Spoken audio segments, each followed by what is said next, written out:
talk about diversity a little bit now. Diversity is not only a non-negotiable in 2018, it's a research-backed path to better opinions, better returns, and even better stock options. And yet, there are more CEOs called David and John on the Fortune 500 than there are women. And only 5 of those Fortune 500 companies have black CEOs. Most companies these days say they value real diversity, but how do we make it a reality? With me are some of the people who are going to talk this question out. Firstly, Callie Field. Callie Field is the Executive Vice President of Customer Care at T-Mobile, a company where 60% of employees identify as minorities. Lauren Wesley Wilson is the founder of Colorcom, a 40,000 women-strong networking organization dedicated to advancing and promoting people of color in communications and media.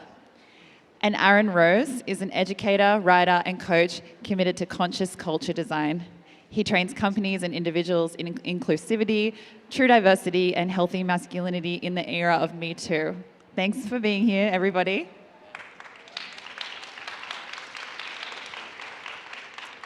So I want to start with like a basic but very broad question and ask each of you, what does real diversity look like? What does real diversity look like? So for me, this is really about moving beyond this model of this like cookie cutter Noah's Ark situation where we have quotas and we're like, great, we got a couple of those and a couple of those and a couple of those. And visually, we see that diversity. I think that that's been necessary as part of really moving out of these homogenous environments, but we need to go one step further now and talk about inclusive conscious culture design where folks are not just assimilating into how things have always been, but we're actually all coming to the drawing board and co-creating a culture that works for all of us that isn't replaying these autopilot patterns of exclusion and violence that unfortunately so many of us are familiar with. I mean, I think it's also, to your point too, I mean, visual is important, but it's also diversity of opinion and thought. And it is also inclusion where there's programs and systems and a culture set in place where that people of color who are working in corporate feel included and don't leave because their companies aren't investing in them and pushing them forward, because at the end of the day, we just want to be able to have an equal opportunity to be able to get into the executive level as our counterparts. So I think that is also important. And I also think that it's people who are not of color taking the time to invest in cultures, because once you reach a certain level in corporate, it is just not an excuse to be ignorant and to not know. I'm one of the most senior female executives at T-Mobile, and I would tell you, aside from being diverse is the opportunity to have a voice so that my opinion, my experience, my point of view actually matters, that I too have power and can influence and lead. I think that's an important component. The other I would say is when you really have diversity inclusion organization, you have people who can be vulnerable. So not only do you have the position or you have the authority, but you can be genuine, you can be your authentic self. It's okay, there's trust that exists. And I don't think you really have true diversity in an organization unless you have the freedom to be vulnerable as well. Thank you. I feel like in corporate America, there is this kind of focus on quotas when it comes to diversity. But obviously, creating a truly inclusive culture is much more than that. What else would you guys define as like the essential building blocks for a really inclusive work culture? Well, I think you said it so well earlier, Erin, is that without quotas in a corporation that has to hit targets every quarter and has to deliver to our shareholders, quotas are how we get shit done. That's what we do. And so I think that's been an important thing so that people who are planners and hiring and recruiting and processes and systems and very large organizations with 50, 100,000 people can move in the right direction. But beyond that, for me personally, I would say a very simple way is if I'm hiring for a position that I don't interview for that position unless I have a very diverse group of professionals that I'm considering. And it helps me make a great decision and not think of it in terms of I'm filling a quota, but instead I'm demanding that we introduce ourselves to people who think differently, who have different experiences. And I also think that that takes time. I mean, so often in my work that we're doing, we're dealing with HR who just want just a quick, fast method. They want to hire quickly. And so they want a slew of diverse candidates right in front of them. That takes time and that takes an investment. And it's not just about go finding a Hispanic person or go finding a black person to interview. It's about partnering on with organizations like ColorCom. It's about investing in employees and talent that are there. It's about making sure folks get the opportunity to travel, that are on big accounts, that are in positions to drive revenue into the business, and that you're not just hiring people of color to do administrative work, because so often you look at big corporations and you see that, okay, they have people of color in as secretaries, great, but are they driving revenue into the business? Because that is so important. And quotas keep companies accountable, but I really encourage HR to invest in partnering on with groups that are out there, because there's no way you can hire quickly. And in corporate, oftentimes, people look to their friends and say, who do you know? And if those applicants aren't people of color, you're not already in the pipeline. So, I mean, that's something that I would encourage companies to think outside the box and to really look at groups that can be sustainable and not just check the box for the moment. Could I just say something real quick? There was a question that was asked in an earlier panel. I think it was Bozoma. Someone asked her, how do you do well in the interviews or something like that? And I kind of laughed, because I was like, if you're trying to get a job as a leader in corporate America, it's not about the interview. If you're having to interview, you're probably not going to get the job. So it really is who you know and how you build your network and what people know about you. And so I think what you said was so important, because oftentimes recruiters do want to go very quickly. And what we need is efforts inside of the company to expand decision makers'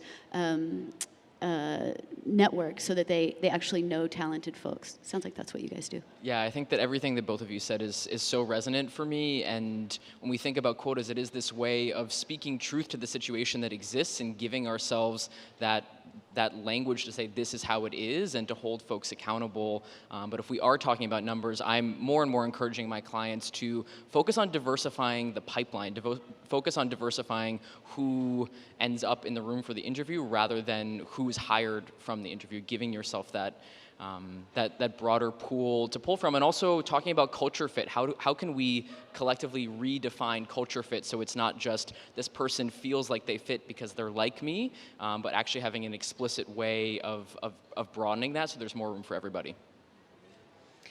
Yeah, recent research from Lean In shows that 20% of women, and especially women of color, and 40% of senior level women identify as like the only one in the office. And so these women are faced with microaggressions at work, and this obviously greatly affects women's confidence and minority groups' sense of belonging and eventually their level of success. So for these people who are living with this every day, like, what would you say? How do they cope? I can take this one.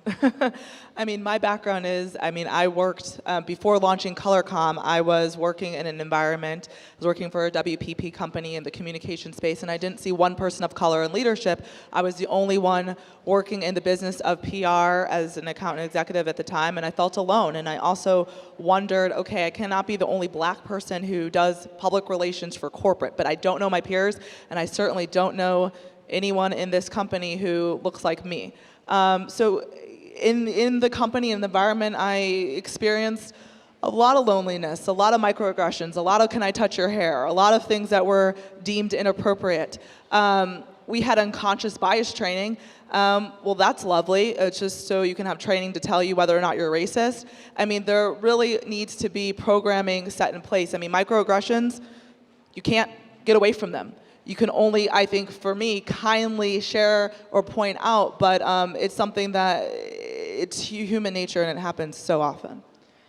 Yeah, so I'll add to that I also have that experience of having worked for other folks and then eventually becoming fed up and going to work for myself and creating the solution that I wanted to see. So I'm gay and I'm also trans, and transitioning in the workplace, experiencing that kind of othering, and just, people would have said, oh my God, we love Aaron, he's the best. Or they may not have said he, but we love Aaron. But did they actually know how to show up for me? Was there a culture that reinforced them using the right pronouns? There really was that kind of silence and that lack of leadership about how to show up for me, about what was the right thing to do. And when we talk about unconscious bias training, it often doesn't work because it just reinforces, the research shows, the ways in which we already are different. And I go one or many steps further with my clients around creating these communication strategies so that you do have a shared understanding that we have these patterns of exclusion and violence based on different identities, and then actually having the language where everybody in the organization is practicing receiving feedback that they have messed up and giving an apology. And then, if you're not in an environment where that's feeling immediately possible for you, I just encourage you to know who your speed dial people are who can validate that your reality is real and that everything that you're feeling matters. I like how you said your speed dial people, because I think that's important, is to be able to share your experiences with people who are going to just love you, Yeah. And in my experience at T-Mobile, many times I am the only female that's in the room, and have often seen small things like I'm the only female that's speaking and people just speak over me. And they're great people, the people that I really respect and don't necessarily notice that's what's going on, or will hold their hand up and stop me from speaking as if I'm a kid. And to me, in those examples, one, I have to get over the rage that wells up inside, and then what I've found is to take time after a meeting and pull a person aside and say, hey, did you realize that you talked over me 4 times and you held your hand up as if you tell me what to do? You're killing me here. And most often, my peers are really apologetic and what can I do? How can I not be that way? And sometimes they're not, they're assholes. And at that point, I just figure out a way to beat them. Just beat them. And for the average people in the workplace who are seeing this happen, how can they be more mindful of the fact that this kind of thing happens so often, and how can they show up for the people around them and be better allies at work? I think it's all about communication. I think oftentimes working in big corporations, if you don't work around people who look like you and you feel like you could be lost or alone, and you do experience that, I think it's about speaking up, and it's the way in which you do it, and it's your tone. But people oftentimes don't know that they're doing something wrong, and so it's about communication. And then if it happens too often and you feel that it's a put down, that's when you bring it to HR. But individually, I think you need to kindly address it on a one-on-one basis. At the end of the day, we're all responsible for our own careers, and I know that we rely on our companies to have an environment of inclusivity. But we also have to speak up. We have to raise our hands. We have to hold our companies accountable if they aren't giving us the opportunities for growth. We cannot just sit back and be quiet and say, I hope they put me on this account, or I hope they recognize my work, or I hope I get the opportunity to travel, or I hope I get to bring in business. If you find yourself not doing those things, you need to put yourself in positions where you're valued and you're a valuable asset to the company. Otherwise, you're just someone doing the work and you're not necessarily going to grow. So I'll add to that I completely agree, and what the way this question landed for me was sort of from the opposite perspective of understanding that all of us at our intersection of identities have places of power and places of greater marginalization within the workplace, within our lives, and thinking about how these systems that we're talking about, these ideas of patriarchy and sexism and racism and things like that, the root of them is an idea. And as long as something continues to exist on the level of thought, on a metaphysical level, it's going to manifest externally. And so there are ways that we can take really explicit external action in our companies, but I also encourage everybody to do that inventory of your own thoughts, right? Where are you running that autopilot script about what's possible for you in your career? Where are you noticing that autopilot thought about someone else who maybe has less access in the workplace, and really understanding that we're moving out of this scarcity-based dynamic where we think that if we're going to succeed, then it's going to be at the expense of someone else, and starting to reaffirm even within your own mind and your heart, within a few people that you work with, maybe verbalizing it that our well-being doesn't have to be mutually exclusive. We can really, when we show up for other people, we're going to be shown up for as well.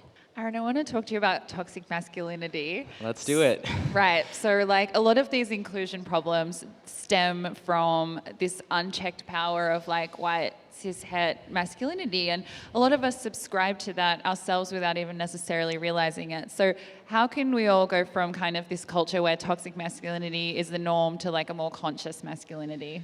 Yeah, so I'll try to answer that in as succinct a term as possible because it's the work of a lifetime in some ways. We are a generation, no matter what your age is, the people on Earth right now are part of this process of taking ourselves off of this autopilot and reclaiming what's beautiful about all these different gendered archetypes. When I talk about conscious masculinity, I'm really talking about honoring what's beautiful about masculinity, whether that's aesthetically, energetically. There is that archetype that is actually completely positive, that is energy that anyone can have within them, regardless of their gender, right? Women have masculinity as well. And getting really clear what are the autopilot stories we're running about what it means to be a man, and choosing to write different ones and choosing which ones we want to carry forward. And for me also, willingness is everything. I am somewhat in the business of convincing men that this is work that they need to do, but in order for the transformation to happen, we have to be willing to acknowledge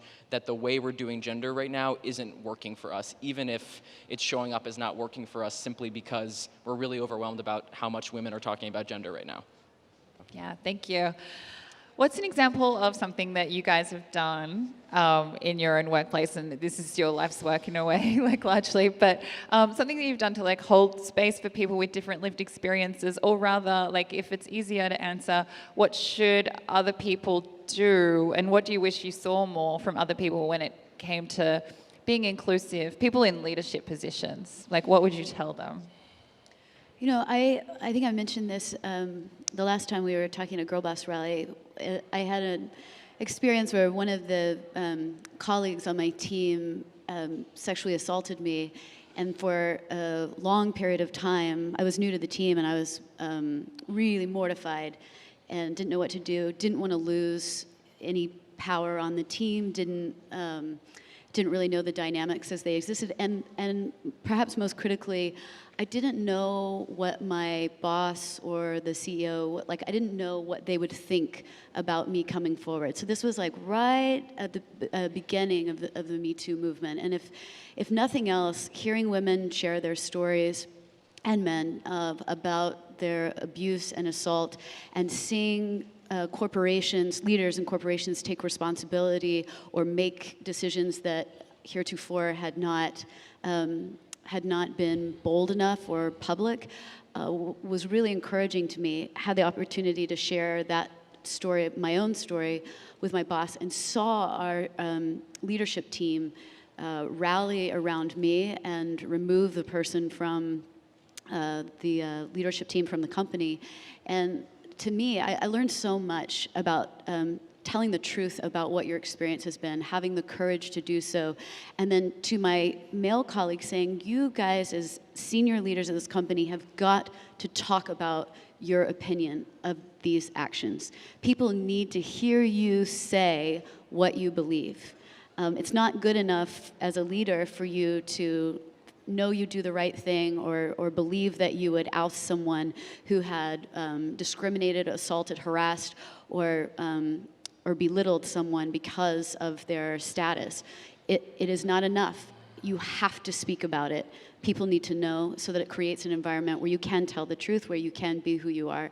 And I felt like that was a really important lesson for me to learn, both as a leader and as a minority in a leadership team. Well, to follow you, that is very difficult. I'm sorry. I've gone through that. I know, Cherico, the question was, what would you say to leaders? And I would say a number of different things. I mean, one, as it relates to mentorship, I would encourage and empower leaders to take on mentors who do not look like you. If you're a woman, take on a man. If you're white, take on person of color. I mean, I think that's really important to have advocate and voices for people who don't look like you, because their voice isn't strong enough sometimes. And I would also say I work with companies who do some great work around, let's just face it, there's a lot of bullshit, a lot of shit going on in this world, a lot of social justice issues where people are getting affected and impacted outside the work and have to bring that back into their jobs, as it relates to Black Lives Matter, as it relates to gun violence, as it relates to so many issues, and they often don't feel like their employees even understand them. They don't feel like their employees have their back, and they have to oftentimes work with employees who just don't get them or just don't get it. And I know Digitas, a company that does this really great, and they have a group once a month that gets together, and it's a private policy group where you can talk about any of the issues that are going on in your life as it relates to social justice or personal, inside or outside the office, and you cannot repeat anything that goes on in that meeting. So once you leave that meeting, if you leave that meeting and you repeat that, it's grounds for being fired. And so folks inside feel like they have a safe space to talk about microaggressions, how their employees didn't understand them with what's going on in the news or what's going on movement-wise or protest-wise, and how that relates to whether or not they can perform at a high level at their jobs. Because you have to, when you go into corporate America, you have to be ready. You have to perform at your best, you have to make sure your bosses understand you, you have in place for growth, your employees get you, they get the assignments that you're working on. And if you feel alone or you feel like employees don't get you or that your bosses don't understand you, you know, your motivation is lower. And it's a really great example of a company that is doing great, and I just really encourage leadership to listen and to not just, you know, check off, okay, I'm mentoring somebody, but to really be an ear to listen, because there's so much going around us and going around with your employees that if you don't pay attention or stop to look, they will walk out, they will leave you, they will go look for companies that get them. So that's what I would encourage leadership to do. Beautiful. Yeah, when I heard this question, for me, it's so much about acknowledging, right? We have this, I see time and time again, these leaders who I often will do sort of executive leadership coaching with folks who are bringing in diversity and inclusion programming, and there's this fear, there's this sense of damned if I do, damned if I don't, and it's almost this like energetic ghosting that happens where you think that you're not doing harm by not saying the thing, but actually you're doing just as much harm because the problem already exists. And so I think there's so much power also in putting yourself out there and saying, it's my intention to run a company that feels this way. It's my intention to run a company that changes how it feels to come to work, and to understand that when you make that big statement, you're going to be held accountable, but you also get to grow and learn and nurture your ideal culture day by day without necessarily feeling like if you put yourself out there and say, we're committing to this, then you're immediately going to be told how messed up you are. And I think culturally, we're ideally moving to a place where there is that space where we can say, this is the part of the learning process that I'm in right now. And also, this is a bit less corporate and a bit more, I don't know, metaphysical or something, but I do bring it into corporate spaces. I think all of us need an apology right now. All of us need another human being to look us in the eyes and say, I am so sorry for what you have experienced. At the intersection of all your different identities, like, I see the pain that you're holding, and everybody, I think, could benefit from that moment where they're truly witnessed, and then we can move on. Then we can step forward into doing the work that we're here to do. It's a great note to end on. Thank you. I think we're going to take a question or two now. Put your hand up if you have a question. Okay, my name's Nicole Glenn, and I used to work at a company where there were 150 employees, and I was the only person of color. So I was in Kalamazoo, Michigan. It was really, really hard. And going through that, being in that environment, especially it was a creative environment, it's really hard trying to figure your way out and to be yourself. So even now when I interview for jobs, I want to ask you guys, how can people of color, it feels like it's really hard to go in an interview, first of all, get a job, because when you fill out the application, they ask for race. Then if you leave it alone, you know, they might get back to you, they might not. Then when you go in for the interview, sometimes you can tell that they're a little bit shocked, or they weren't expecting you to look the way you look. So how do we as people of color figure out how to get past that? Like, when we're interviewing, we're applying for jobs. Like, I know for me, when I have to interview, I am like freaking out trying to figure out what to wear, because I'm a creative person, but I don't need to wear a suit, but I can't wear jeans. Like, how do we get past that? Or do you have any advice, anything that can help us? I mean, being the person of color on this panel, I'll answer that. I mean, I think it's just going in, doing your best. I mean, in terms of what to wear, I always say err on the side of getting more dressed up, because it shows that you're serious. It shows that you're taking the job seriously. It shows that you're committed. I know that they always say, like, dress for the job that you want, and if the job that you want tends to be more casual, I get that. But it's so important in the interview process to dress it up a little bit, and you can be on the safe side. You can wear a blazer, you can wear some slacks, but they look at everything. I mean, people who are hiring look at everything, especially women, when it comes to hair, when it comes to nails, whether it comes to, are you put together, are you taking care of yourself? That's so important. As African American women, we're always about our hair. How does our hair look? Should it be straight? Can we wear braids? Can we wear natural hair? And those are the things that you have to decide for yourself. And I think I say err on the side of being formal during the interview. And once you get the job, if you want to be, more adapt to the environment, or you want to wear braids or wear this or wear that, go ahead. But I mean, you're competing with so many people, different races, different nationalities, different, gender, etc. So erring on the side of formal is my best advice. I think that's really good advice. I have 30,000 employees and hire an awful lot of people and work with people that hire a lot of people. And I'll tell you, to underestimate what people's first impressions are is to err. So to show up and act like in your dress and appearance that you want and are ambitious and need and are anxious for the job or eager for the job is, I think it's really important. You're not going to get turned down because you were too excited about having the job. But what I will also tell you is to research the company, understand what's important to them, know their brand, know what kinds of things they're being defined as in their industry, and do your homework. Show up both maybe in a professional appearance, but if you have confidence and you've done your research, that puts you so far ahead of, you wouldn't believe the countless people that walk in and don't know anything about the company or the job. And the person, and also, take the time. I mean, so often companies are saying, oh, you're going to be meeting with these 3 people. Do research on them. I mean, it is about what you look like, but if you look fantastic and you have designer shoes on and a wonderful blazer and you know nothing about the company, that's not going to take you far. I mean, you really need to do your research, and I interview so many people these days. As I'm looking to hire at ColorCom, or looking for a communications manager, in case anyone's out there, and I'm going through this process, and there are people who know a lot about ColorCom, they know a lot about me, but there are people who know nothing about ColorCom and they just want a job. They just want a job before the holiday season, before the mad dash rush, and they're just looking for that. And people can tell too. Do you just want a job? Could it be any job? Or do you want to work here, and why?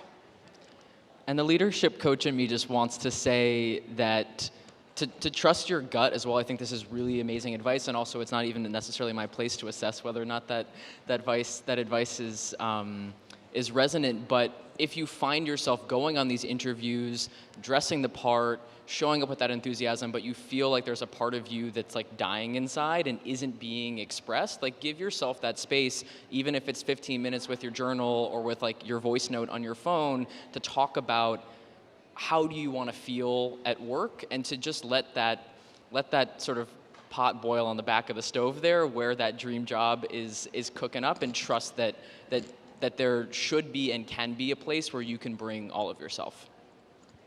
Thanks so much, Nicole. And everybody, please join me in thanking our panel, Callie, Lauren, and Aaron.